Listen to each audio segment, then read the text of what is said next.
Protect your home from home. Simple Caravan Insurance, sponsors of the Caravan Channel. Today I'm at Campbell's Caravans in Preston in Lancashire. Now why am I here? Because they've got one of these, a top of the range Swift Conqueror. It's completely been remodelled with a new futuristic 3D design, incorporating a brand new front panel, incorporating a panoramic sunroof, which is the first time that they've done this on a touring caravan.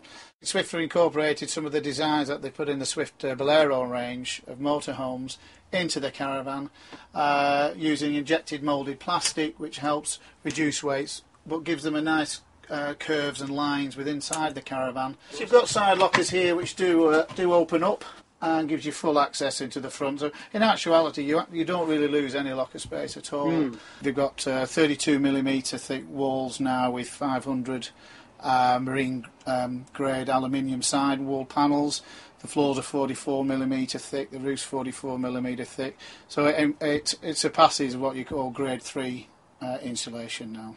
So £22,000 worth of Swift Conqueror 630. This is the 4-berth model, and up front, as usual, of course, the parallel seats for the lounge area. One thing I particularly like are these really nice, positive quality catches.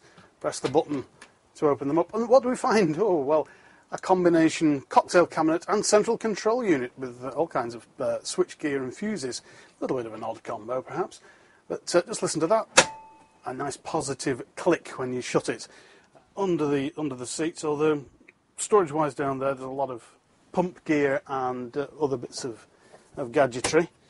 Well, let's have a look at the galley side. You've got a reusable round sink here. One thing, you've got 2 power points here. Now, people do get a little bit worrisome about electricity so close to your water supply, and quite right too. You've got to be careful, of course. You can't go plugging in a toaster or something that might get knocked into a bowl full of water. Just there, you've got a 4-element hob, I should say. That's 3 gas and 1 electricity. And under the hob is a separate grill and an oven. Lots of storage under here. A nice slide-out basketry for whatever you want to put in there. The control centre for the electrics and the heating and all that palaver on this caravan around the entrance door. And let's have a look at that. More lights than the Starship Enterprise. So that handles all your leisure battery maintenance, water pumps, things like that. That's the Aldi water heating system. Pumps hot water to radiators behind the furniture. Here's the fridge, and it's quite a big one. Look at that. I would say that's as big as some domestic fridges. One thing I'm not too keen about, though, is you've got a nice stainless steel type finish, and when you open it, it bashes against the bottom of the bed, which is going to lead to dents.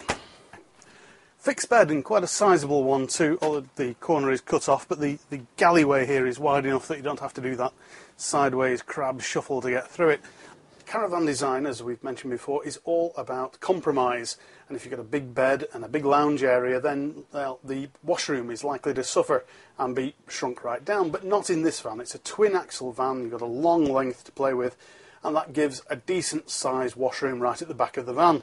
During the day you've got a roof light, and then there are LED lights both in the shower cubicle and out here as well, and those lights are switched from in the bedroom area, so you can turn them on and off from out there rather than fiddling around with little switches when you've got maybe wet hands or in the dark and you can't find them. And outside, imagine there's an awning up here. You've got a little flap here which is a outside mains electricity point, and right down the front there's another little flap with a gas barbecue outlet there that you can do your cooking outside the awning, out in the sunshine.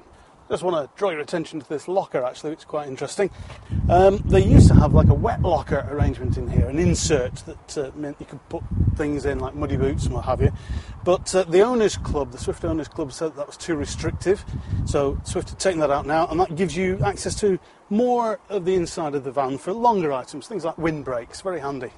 So £22,000, it's a lot of money, but you get a lot of van for that money. And you'll need quite a big tow car to pull it too. But what do you get for it? Well, you get room inside for 4 in very nice, luxurious surroundings.